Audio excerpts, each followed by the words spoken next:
Hey there.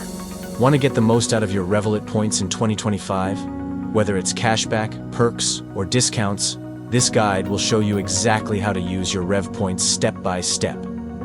Step 1. Open the Revolut app. Launch your Revolut app and make sure it's updated to the latest version for 2025. Step 2. Go to the Rewards section. Tap the bottom menu and select the Hub or Lifestyle section depending on your version. From there, look for RevPoints or Rewards. Step 3. Check your RevPoints balance.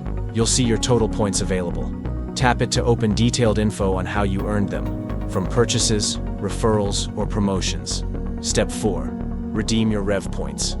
Tap on Use Points or Redeem. Choose your reward, like discounts on travel, cash back to your account, or gift cards, and confirm the redemption. Step 5. Earn more RevPoints. To earn more, pay with Revolut, use eligible features, or refer friends. It all adds up quickly.